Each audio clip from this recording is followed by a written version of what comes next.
Hi there mga beloved kong soulmates! Kamusta po kayong lahat? Nandito lang po yung lingkod Renzo Tarot Channel para bigyan kayo ng isang soulful and meaningful tarot reading dito lamang po sa inyong lagi nabangan. Sinusubaybayan ang pinakamahal Renzo Tarot Channel.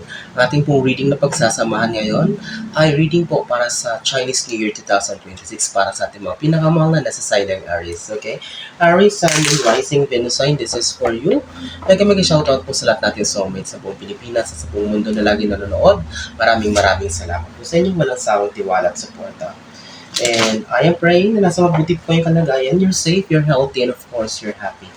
Sige po. Last shuffle natin. Kunin na natin, Aris, ang iyong 10 baraha. Sige. For the information of everyone, ang ating pong Chinese New Year sa darating February 17, 2026. Year of the Fire Horse tayo, ha? Spirit Universe, Spirit Guides, Angels, Ancestors, Holy Spirit. 10 cards please for Aries. Maraming salamat po sa inyong walang sawang tiwala, support at pagmamahal.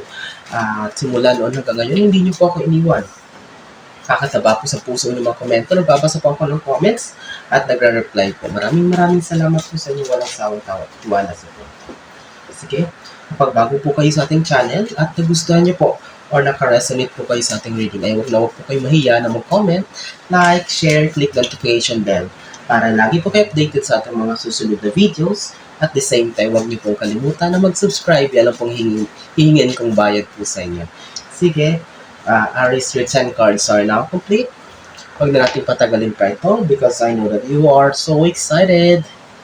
Chinese New Year 2026 reading for you, Aries. Let's begin. Simulan natin with this Four of Pentacles. Okay, Four of Pentacles, I can see here that what is this? Aside from stability sa kaperahan, because this is Pentacles, I can see here na talagang siguro malayo ito dito sa mga past weeks and past months, Aries, na parang medyo mailap sa iyong swerte. But since lumabas na itong Four of Pentacles, luck will be on your side. So, ibig sabihin, kahit papano, magiging magaan na yung estado ng iyong kaperahan, career-wise, love life, everything. So, expect to be relieved. Medyo mapupunutan ng tinik, medyo gagaan yung pakiramdam niyo sa mga darating na araw at linggo with this Four of Pentacles. At the same time, we have skyscrapers and high-rise buildings at the background. Artists expect na paunti-unti ay makakapag-ipon uli kayo. At the same time, maybe you can acquire new property or new investment para sa inyo, Aries. Okay, titingnan natin sa mga susunod na baraha. Oh, we have a very beautiful second card. This is an Ace of Cups, new beginning, good news, success, victory. So, sabi ko nga, dahil sinimulan tayo ng first card na, what is this? Luck is on your side. Kumbaga, sa'yo naman naayon ang swerte. Now, we have here the Ace of Cups. This is a confirmation from the universe, Aries, that this coming weeks, this coming months ahead, days, will be the recovery period para sa iyo. So, mag-asahan ito, Aries, na magtutuloy-tuloy ang magandang kalagayan ang iyong in all aspects of your life, ha? Not only for Pentacles, pera, but also for the cause, for your career, sa trabaho, sa mga kung ano man ang pinagkakabisihan niyo sa buhay, if you're doing something, if you're mastering something, so it's like, whatever crafts you are doing, so expect a stability about that. At the same time, pagpapatuloy ito, you're not going to worry. So, Aries, this is a very beautiful opening card. So, let's continue. Oh my God! Tingnan nyo naman. Ace of Pentacles. Pagkagaling sa Ace of Cups, tingnan mo. Nandito ang Ace of Pentacles. So, sabi ko sa inyo talaga, luck will be on your side. Napakaswerte niyo, Aries. This is a big amount of money. This is massive. Napakalaki nito. So, that's why, Aries, I'm telling you, talagang kita mo ako ang nakangiti, ha? Para sa inyo, Aries. So, I'm so happy for you. So, whatever it is na inaantay nyo, if you're waiting for something big, kayo nakakaalam yan, Aries. So, i-claim mo na. Comment claim. I claim it kasi talagang darating ito para sa'yo. Oh my God, this is something big. This is a big amount of money. Siguro, some of you, Aries, na may mapapanalunan or maybe if you're waiting for a back pay, lump sum amount of money, bonus, incentive sa company, or siguro may binibenta kayo, expect na mabibenta nyo ito, or whatever something. Parang siguro mana, inheritance, pension. Ano ba to, Aries? Napakalaking amount of money to. I'm so happy for you, ha? This is not odd kasi Magkasunod sila ng good luck, Ace of Cups, now Ace of Pentacles. So, you have no questions about it. Aries, tingnan natin sa mga susunod pang marami. Ooh, we have here Two of Pentacles. It's about balance. Finding your balance, Aries. Uh, Kahit di pa man daw dumating itong mga big blessings, sa kasalukuyan mong sitwasyon, if ready, is like kahit pa paano, kontento kayo sa anong meron kayo ngayon. It's like, hindi naman kayo naghihirap. For example, if you have savings, if you have money as of the moment, have time for yourself to be disciplined in terms of balancing about your finances. Okay? Kasi you are not exempted, Aries, sa mga, hindi araw-araw Pasko lang natin yun. May mga darating na araw na medyo maano ng buhay natin.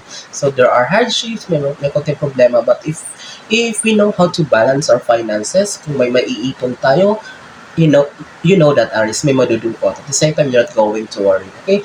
The universe is telling you, Aries, to discipline yourself in terms of balancing or having the discipline of managing your finances well. Okay? So let's continue. We have here the Seven of Wands.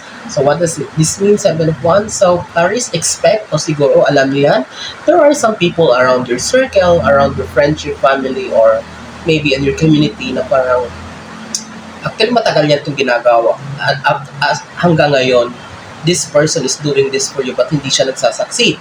Parang inuubos niya lang yung effort niya para siraan ka, pabagsikin ka, but they don't know that Aries is a kind of person na hindi basta-basta matitibag or mapapatumba.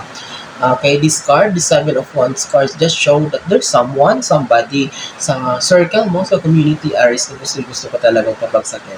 Very envious, inggit na inggit sa'yo. I don't know, ano bang meron ka, Aries, but talagang hindi ka tinatantanan ng taong to. Sige. Before we continue to our second row, sa kanakalimang barahan na tayo, kapag nagustuhan nyo or naka-resonate kayo, please don't hesitate to comment, like, share, of course, don't forget to subscribe our channel. Let's continue, Aries, para sa Chinese New Year 2026, Year of the Fire Horse reading mo with hulaan nyo. Ito na naman. Actually, habang lumalabas sa kanilang Ace of Pentacles, nasa isip ko na, sabi ko kapag lumabas tong barahan na to sa Aries, I will encourage ang mga Aries na tumaya sa lottery, tumaya sa raffle or whatsoever. You have a big chance na manalo.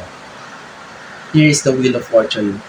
Ruleta ng kapalaran, Aries. Please, if you saw this video, may kaibigan, kamag-anak ka na, Aries, ipaalam sa kanilang magandang balita. Try your luck. Walang masama.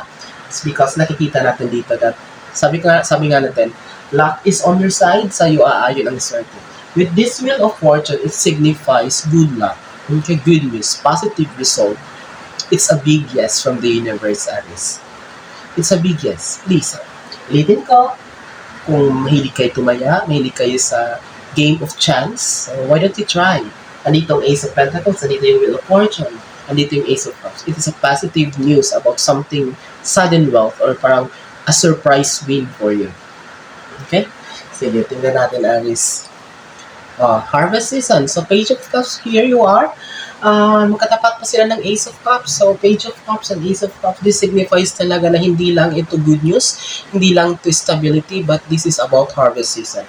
And the soonest time, Aries, the universe is telling you, be prepared kasi aanihin mo lahat ng bunga ng iyong pinaghirapan, lahat ng mga effort, lahat ng mga pawis at dugo na nilaan mo sa isang bagay na gustong-gusto mo, ay magbubunga ang lahat yan.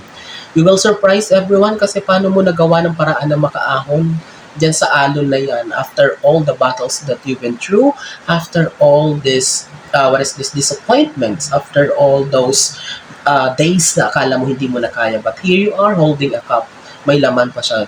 Cup signifies victory, success, at the same time talagang mapapatunayan mo sa lahat na Aries na talagang I will still rise up to the occasion no matter what it takes.